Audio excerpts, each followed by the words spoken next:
sort of the biography of Bryant Wilson. Do you remember whenever you started playing your first guitar? Yeah, Ruby bought me a second-handed one back when I was about, I don't know, 15, 16 years old. One of my neighbor boys, he played the guitar, and he showed me some chords, major chords, G, C, and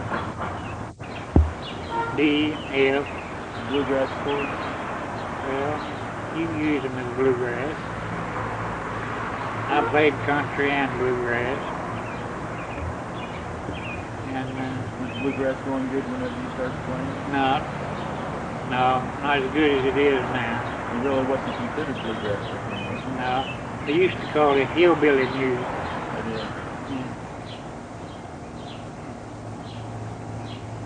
Ruby told me if she'd buy me a guitar, if I'd learn to play good song, gospel songs, and not play that hillbilly. Well, she'd get me a guitar. But she really didn't know what the meaning of hillbilly was back then. The gospel songs is like they are now in bluegrass.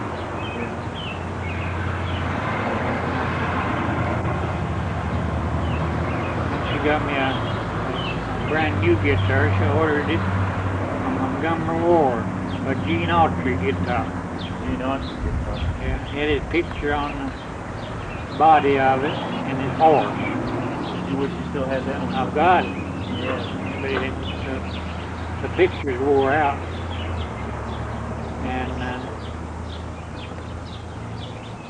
I played it for a long time. It wasn't no good either. I mean, it wasn't considered a good guitar. When did you buy your first Martin guitar? Oh, it was after I come to Indiana. I brought from a neighbor boy there, I bought a, what they call Elf Sound old guitar. It was a new one. It was a pretty good guitar. I kept it a long time. I played. A bunch of us to get together and play on weekends. Sometimes we play in church. Yeah. On Saturday nights we'd get together and play some. Is that whenever a lot of people from around town started playing with you too? Like some of the Paul Meade, he played too. Well, that's in Kentucky, what I'm talking about now. I used to listen to the Grand Ole Opry back in the 40s. Bill Monroe and Roy Acuff used to be my idol. I used to sit up late at night to listen to them when they would let me sit up that late. On the Grand Ole Opry? On the Grand Ole Opry. Do you remember the first time you ever met Bill Monroe? Yeah, I met him in Columbia, Kentucky. One time when he appeared in Fairground, but I didn't speak to him. And Roy Acuff, he used to have a popular song called Precious Jewel. He used to sit up at night just to get to hear that song. And I used to sit up at night just to get to hear Bill Monroe's Bluegrass Quartet gospel. Oh yeah? You ever learned any of the songs off the radio? Oh yeah. And the neighbor boy, like I told you, showed me these three major chords. And you just took off from there. And he wrote down a song and put the chord changes over the word. The first song I ever learned was Lamplighting Time in the Valley. Lamplighting Time in the Valley. I just recorded it here on the last tape I made. Yeah. I been playing down through the year. I've been playing for 50 years, maybe a little longer than 50, until I got to where I'm good. Got the rheumatoid arthritis, emphysema, and a leg bypass, plus a blood clot in my other leg.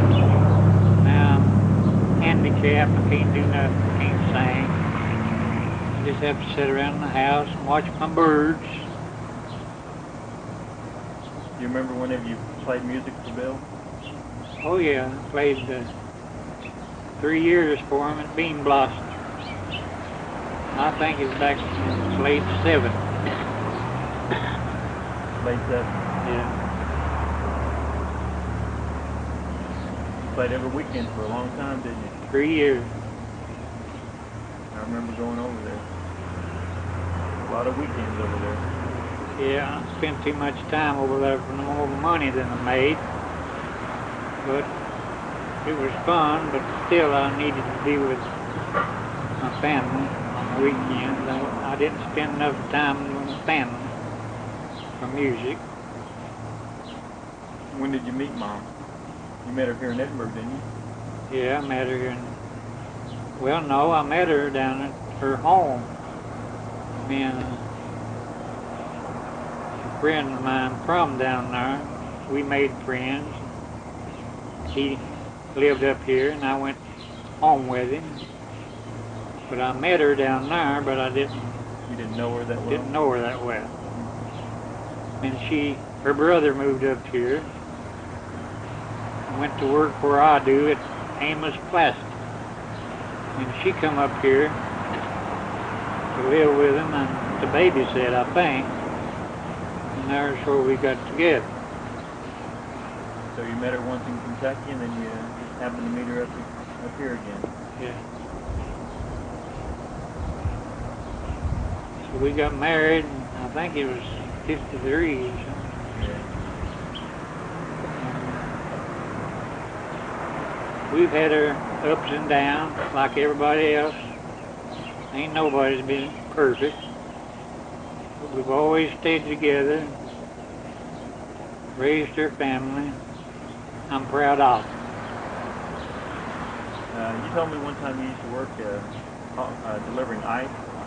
Yeah, me and a friend of mine I used to help him. I worked at night, help him deliver ice in the daytime. Then I worked at a restaurant downtown here in Edinburgh. After I get off from work at Amos's at 12 o'clock, I'd come down here and work at the restaurant till 8 the next morning. A lot of hours working then, wasn't it? Yeah. I done that for probably 2 years. Then I got a second job, quit the restaurant, got a second job at Camp Atterbury. I'd get off at Amos's at midnight. I'd go out there and work till 8 o'clock in the morning, firing hot air boilers in the barracks. Oh, yeah? What was going on out there then? That camp was going full blast then. That was back in 1942, I think, when it started. About 10 years later. Oh, you stayed there for 10 years?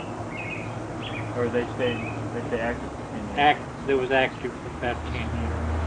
How long did you work there? 3 or 4 years. Oh, yeah. You had a chance to go to Cummings too, didn't you? Yeah, I went to Cummings, but I didn't pass the examination. Yeah. When I first come up here, I just had double pneumonia. And scars are still on my lungs or somewhere, turned me down. Come.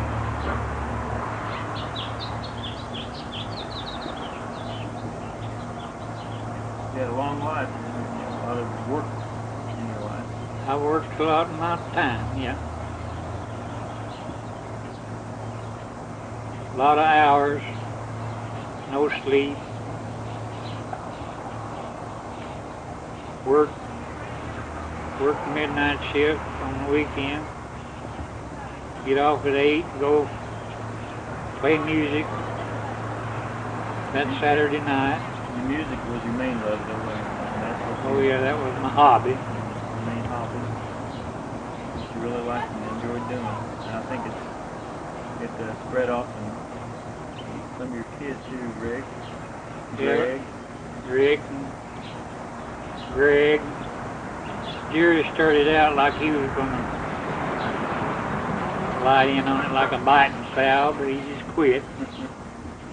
And Kenny started playing the banjo for a little bit. yeah, Kenny.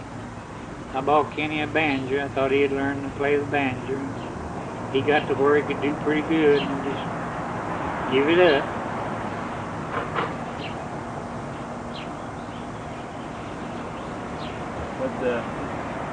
Who's some of the stars that you met in life? Boy, I've met about all of them.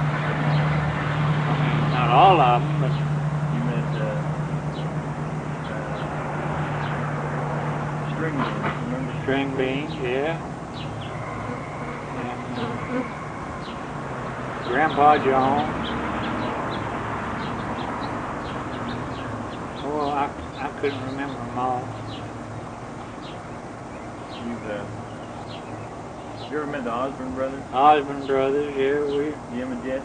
Jim and Jesse, we always good friends. Jimmy Martin. Yeah. Jimmy Martin. Jimmy Martin was my idol too. I always liked Jimmy.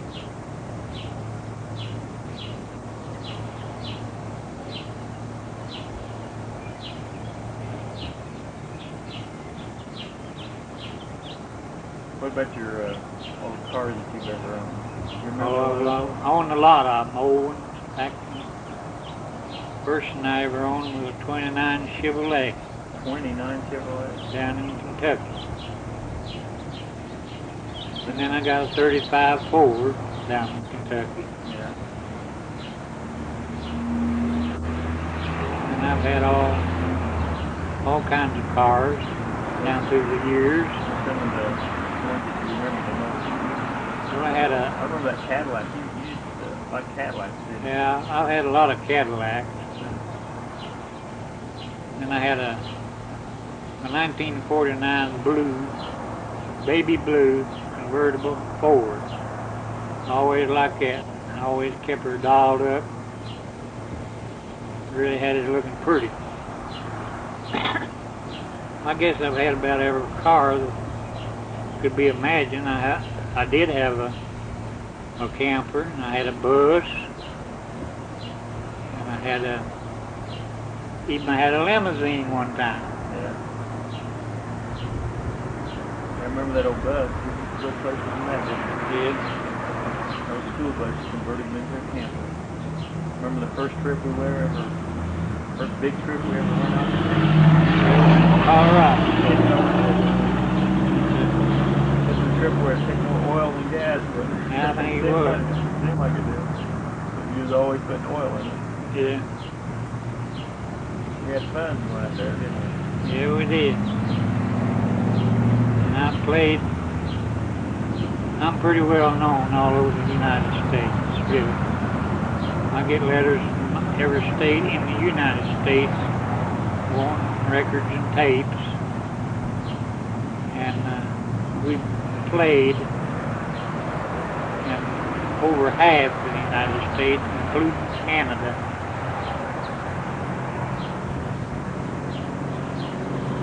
Long way to travel, isn't it? Yeah. And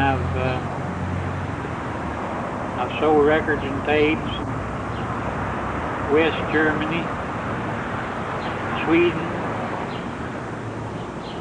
Switzerland, Japan. Sold a lot of tapes and records over there. He used to have a magazine from, I believe it was Switzerland, I ain't sure, called Country Corner. They had a big write-up about me in that magazine about my records and tapes, everything. They sent me one of the magazines. I still got it. Your main song was Stepping in Daddy's Track. That's the song that I wrote that sold so many. That sold so many, and I didn't have no help from nobody. Just sold them out on their parent show. How did you ever? What influenced you to write Stepping in Daddy's Track? Oh, there's different things. I sitting downtown one time, seen a couple little kids knocking on a tavern door down there, and they're wanting their mom and dad to come to give them some money to get some ice cream. They come to the door, but they didn't give them no money to get no ice cream yet. That's one thing that gave me an idea of writing a song.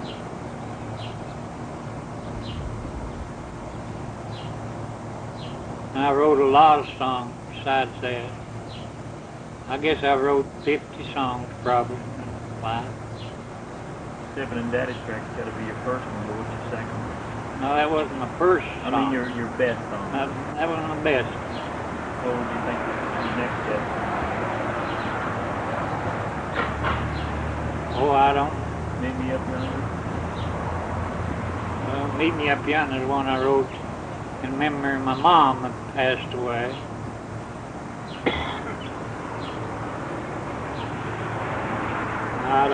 I can't remember now. Sold a lot of them. You remember the one of the albums that you made? I think it was called Church in the Valley. Yeah, I wrote that song about a church that I used to go to down in Kentucky. It was down in a big valley, and a mountain on each side of it. We call them branches down there. They call them creeks here. That's what I got the idea of writing that song. Have you done that album? You done that in Yeah. Wright Record Company in Cincinnati. And you always went under the Adair label, didn't you? Yeah, that's my own County. label. That's the county that you were born in, right? Yeah.